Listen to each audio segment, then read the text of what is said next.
नमस्कार, मैं आपके साथ अंजना और आप देख रहे हैं ग्लोबल इंडिया टाइम्स न्यूज। आइए सही चीज को सही लोगों तक साझा करें। वक्फ कानून पर एनडीए में दरार, बीजेपी के साथ ही दल के विधायक पहुंचे सुप्रीम कोर्ट। एनडीए के घटक दल नेशनल पीपल्स पार्टी इंडिया के नेता व मणिपुर के क्षेत्रगांव निर्वाचन क्षेत्र से विधायक शेख नूरुल हसन ने गुरुवार को सुप्रीम कोर्ट में वक्फ संशोधन अधिनियम 2025 की संवैधानिक वैधता को चुनौती दी।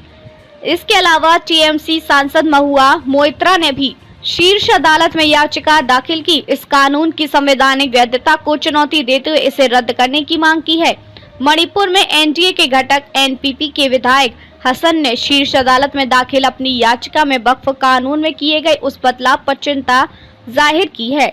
इसमें इस्लाम का पालन करने वाले अनुसूचित जनजातियों को अपनी संपत्ति वक्फ को देने से वंचित किया गया है। याचिका में कहा गया कि यह उनके पालन करने के मौलिक अधिकार का उल्लंघन करता है। याचिका में कहा गया कि वक्फ संशोधन अधिनियम 2025 की धारा 3E अनुसूचित जनजाति के सदस्यों 5वीं या 6ठी अनुसूची के तहत के स्वामित्व वाली भूमि को वक्फ संपत्ति घोषित करने से रोकती है। एनपीपी विधायक ने अपनी याचिका में कानून में किए गए संशोधन न सिर्फ मनमाना है बल्कि मुस्लिम धार्मिक संपत्तियों को नियंत्रित करने का प्रयास है।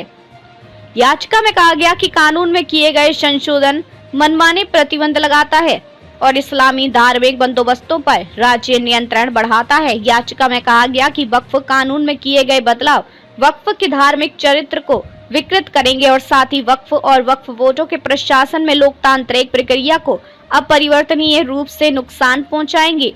टीएमसी नेता महुआ मोइत्रा ने संशोधन की प्रक्रिया पर उठाए सवाल। वहीं टीएमसी सांसद महुआ मोइत्रा ने शीर्ष अदालत में दाखिल अपनी कानून में संशोधन की प्रक्रिया पर सवाल उठाया है। उन्होंने अपनी याचिका में कहा कि वक्फ कानून में किए गए संशोधन में न केवल गंभीर प्रक्रियात्मक खामियां हैं बल्कि संविधान में निहित कई मौलिक अधिकारों का भी उल्लंघन है। उन्होंने याचिका में कहा कि कानून बनाने की प्रक्रिया के दौरान संसदीय प्रथाओं के उल्लंघन ने वक्फ अधिनियम 2025 की असंवैधानिकता में योगदान दिया है।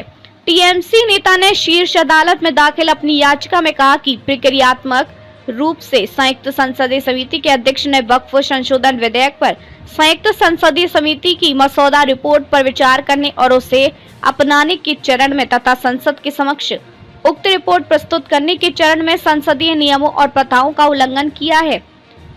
टीएमसी नेता मोइत्रा ने कहा कि विपक्षी सांसदों की असहमति वाले राय को 13 फरवरी 2025 को संसद में पेश अंतिम रिपोर्ट से बिना किसी औचित्य के हटा दिया गया। साथ ही कहा गया कि इस तरह की कार्रवाइयों ने संसद की विचार विमर्श प्रक्रिया को कमजोर किया है तथा आधिकारिक संसदीय प्रक्रिया नियमावली में उल्लेखित स्थापित मानदंडों का उल्लंघन किया है। याचिका में कहा गया कि वक्फ संशोधन अधिनियम संविधान की अनुच्छेद 14 कानून के समक्ष समानता, 15(1) भेदभाव न करना, 19(1)(a) और C भाषण और संघ बनाने की स्वतंत्रता, 21 जीवन और व्यक्तिगत स्वतंत्रता का अधिकार, 25 और 26 धर्म की स्वतंत्रता, 29 और 30 अल्पसंख्यक अधिकार और अनुच्छेद 300(a) संपत्ति का अधिकार का उल्लंघन करता है। अब तक के लिए बस इतना ही। फिर मिलते हैं एक ऐसी ही बड़ी खबर के साथ। तब तक के लिए नमस्कार और देखते रहिए ग्लोबल इंडिया टाइम्स न्यूज। अगर आपको वीडियो पसंद आया हो तो लाइक करें व शेयर करें। ऐसे लेटेस्ट अपडेट पाने के लिए बेल आइकन प्रेस करना ना भूलें। अगर आप हमें फेसबुक या फिर इंस्टा के माध्यम से देख रहे हैं तो हमारे पेज को फॉलो जरूर करें। धन्यवाद।